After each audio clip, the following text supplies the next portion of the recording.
Yesterday, someone posted a great question in our comments on the video I shared regarding tips for being a light follow. And they say, "Hi, Sunny. I have a question about close contact. For competitions, are you personally trying to be light or prioritize contact? I've had a past coach tell me he should feel like my pelvis is the point of contact and is constantly staying in that close contact so he can always feel me. It feels like the amount of pressure he was asking for is excessive for social dancing or for someone that prefers a lighter follow. I'm wondering if that's his personal preference or if the way to do it while dancing further away by still being light." Okay, I have 6 suggestions here. Okay, out of the chute, different pros prioritize different degrees of contact. I have had more recent competitors ask for an extraordinarily light contact. I feel like I'm just barely touching him. I've had old school pros, including world champions, but just who have not competed in a while. And they want me to be up there. It feels to me like crazy hard, 10 pounds pressing on them. So this will vary coach to coach. Okay, so number 1, connection over time changes as you progress as a dancer. So for beginning level dancers, and frankly, guys, you're a beginner, bronze, silver, gold. I know that is a hard pill to swallow, but your dance journey's just begun, my friend. At that point, absolutely, I as well would prioritize that high pressure, low contact for competitors, not for social dancers, okay? And I'm assuming this is a competitor. Most of us here are competitors. Okay, as you progress through your dancing, I raise that connection up and up and up to free up the hip space for the partner to increase swing. That does not happen overnight though. So if you're at that stage in your competitive career where that hip connection is going to yield better results for you, roll with that. Okay, number 2, proportions differ. Most couples, the lead has a higher hip than the follow. So in that case, which again, statistically, most of the time, I'm going to have the partner, the follow, ultimately connect up higher to yield better results. But every couple is built differently, okay?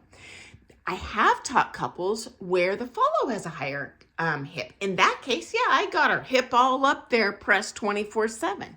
So this does vary per dancer and who you're dancing with, okay? Number 3, important, on comp day, on the days and weeks preceding up to the comp. Heck yeah, I'm prioritizing connection. 0 gapping, so if you're looking at a video, I want to make sure, and you're following as follows, so I'm going to blame it on you. If you're a mile away, that's probably on you. At that point, yeah, I have her press up all up in there real close with that hip. Again, that's leading up to comps. Social dancing, or in practice, I have the follows focus on being light. Not 100% of the time, but absolutely I make sure they prioritize this at least once a week or they will never cultivate that skill. Now, are they going to be light as a feather in the comp? No, and that's probably a sign they're not dancing to their full potential. But if you work on how to be a light follow, that skill will increase over time. That muscle memory on how to do that will get solidified over the years. Net result, when you're in the comp, you will be a lighter follow. You won't even realize it, okay? Okay, number 4. Always prioritize what you hear in your private lessons over what you hear over any YouTube video. Because this is a one-way medium. Unless you're my student, obviously that's different. If I've seen you in a Zoom call, if you've sent me a video, that's different. I can actually probably use a real good feedback, what's going to work for you. But I'm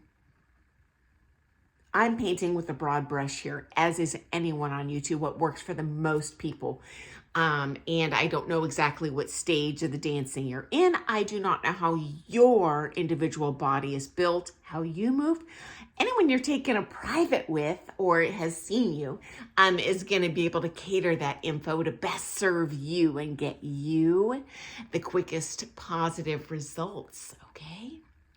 Okay, number 5, I suspect what is going on here is that you are at that point in your dancing where you lack sufficient standing leg action to be able to be light and keep the hip apart at the same time. Don't panic, 100% normal. We have all gone through that. As pros competing at championship level, there was a stage in our dancing where we didn't have 0 standing leg action. So how does that manifest itself? As follow, when I move backwards, I push onto that back leg too soon and I pull on my partner, and now there's a gap. And now I'm pulling him over on top of me and he doesn't like it, understandably. Okay. Likewise, when I go forward and I lack sufficient standing leg action, I shove on him and it's very uncomfortable. Now here's my strategy. I do this when I teach. I do this when I dance with my pro partner. I do this for my students when I'm teaching. I recommend as follow, starting as a feather light follow, and then I gauge my partner's comfort level. If it's at a social dance, I haven't danced with them, that might take me a while to figure that out. But certainly as your pro or your amateur partner or your pro partner, you're going to be very used to dancing with them. You can judge kind of their comfort level. As soon as they're comfortable, I'm going to snuggle, snuggle, snuggle, snuggle, snuggle, snuggle, and get closer and closer. Honestly, I have found over the years, it is less irritating for my partners to ask me to come closer to them and be heavier than if they have to ask me to lighten up. And you know what? There's something to be said for getting along. You'll win that war faster.